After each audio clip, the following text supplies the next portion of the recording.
A lot of times when you first get into a new leadership position, you have this idea of everything you want to do and you have a plan and you know how things are going to go. And then as you're going through like the school year, for example, you realize that, oh, maybe you could have done something this way or you could have done something a little bit differently. And what works for me is to watch the people who are around me. Like I watch my principal and I watch my other assistant principal who've done this way longer than I have, and I look at what they're doing and I kind of try to emulate it, or then I try to tailor it to my style so that it still has my integrity but their experience. One other thing that's really important that a lot of people don't realize is sometimes you should also take the experience of someone as what not to do. So you might have, someone who's been in a leadership position that is doing something that you would think, I would never do it that way, and it wasn't effective, and it wasn't something productive. And that also is a way of seeking out wisdom. So it's seeing what to do and what not to do from people around you who've had previous experience. I'm often asked what it means to be an instructional leader, and I believe that really starts by leading by example, and that means being a lifelong learner myself, always looking at different ways to lead professional development, showing kids that I enjoy learning. I do that by, in my morning announcements, talking about current events, asking the question of the week, talking about this date in history, showing that I just have a natural curiosity to learn. I also think we lead by example by being a leader with integrity, and that's being willing to admit when I've made a mistake. Students respect you more when you know what, I've made a mistake, and you're willing to admit that, and we all make mistakes and we can learn.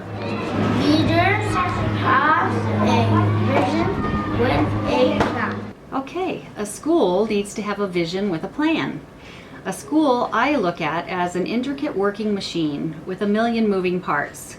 And it's the administrator's responsibility to understand how all of those parts work and to identify some areas if they're not working.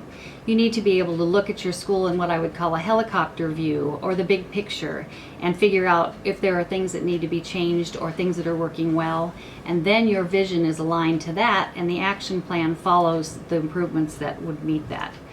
The staff definitely needs to be involved. Leaders cultivate a collaborative mindset. I was very blessed when I started out in educational leadership to have a wonderful mentor who started by telling me that this business is all about people. It's a people business.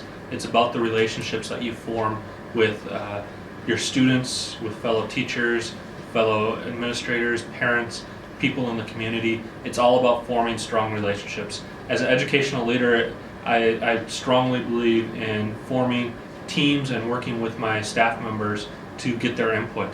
I spend the majority of my day listening and getting input from staff members and all stakeholders to make the best decision possible with all the information that I've received. It's all about relationships, and that's what makes the job fun and exciting. Leaders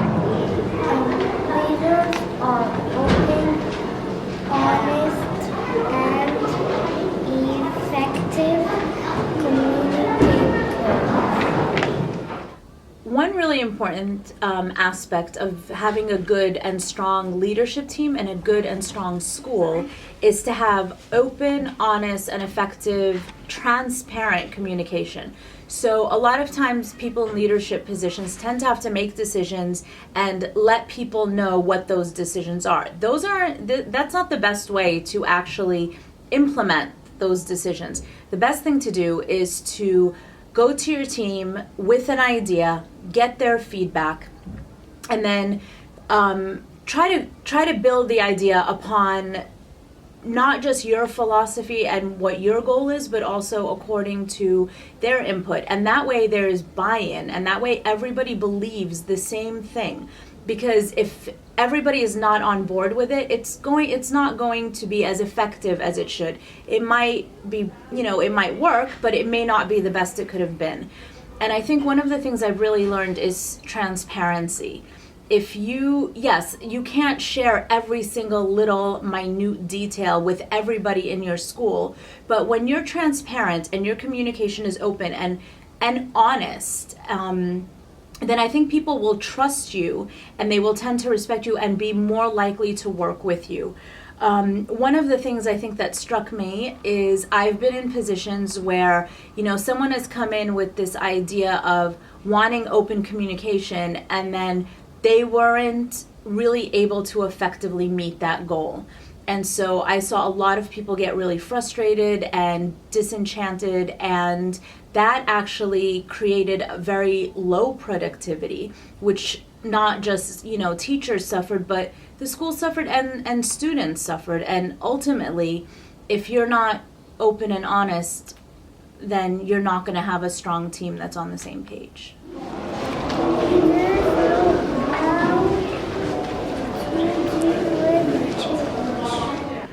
Fear of change, why it's necessary, not the fear of the changing being necessary, but how to deal with change. So basically I think change is inevitable. It's the one thing in life that you can count on as a constant. Nothing in life is going to stay the same. We're going to get old, we're going to lose friends, our lives are going to change, period, whether it's in your life or at work. So I think dealing with change is important not only for the administrator but for the teacher. One of the things Tessa and I discussed is, to me, the importance is looking at, is a change necessary or not? There's the old American adage, sort of, if it ain't broke, don't fix it. And I think there's some value in that. I think one of the things that happens in international schools is we get a lot of change based on leadership turnover and teacher turnover, not necessarily institutional knowledge or because it's an advance forward. So I think particularly in the international circuit, there definitely is this sort of fear of change. I can think of my school in Switzerland that I worked at several years ago, and being sort of fresh into the international circuit and suggesting ideas, well, why don't we do this way? And there'd be sort of an old timer in the back who'd been there for 14 years that would say, that's what we did before we did it this way. Okay. Well, if we can't do it why don't we do this? Oh, that's what we did 2 systems before the one that we have now. And I can see where, we're always wanting to implement something new, but for the kids, especially if the kids are in that school, they need some sense of stability. What I know about working smarter is trying to balance your time. There's so many things that come at you so fast. And I have this beautiful planner I often show people, and it's got a list of things I have to do. It's got meetings scheduled. But the problem is that sometimes things come up without your knowledge, without your accepting a meeting or whatever the case might be. So really what it is management on the fly, having to make decisions, prioritize as things come at you, still be able to feel like you're in charge and control. And the other thing about time management and being that part in control is that you have to do what works for you. This is a system that works very well for me, but I do that because it works for me. I can't necessarily convey that or make someone else use that system because it works. They have to pick their own system. This is a system that works for me. And over the years, one of the things I've come to know is that you just have to go with the flow and hold on and take deep breaths. At the end of the day, sit back and analyze what happened, load up, make a list, put your schedule together, and do it all again the next day with a smile on your face.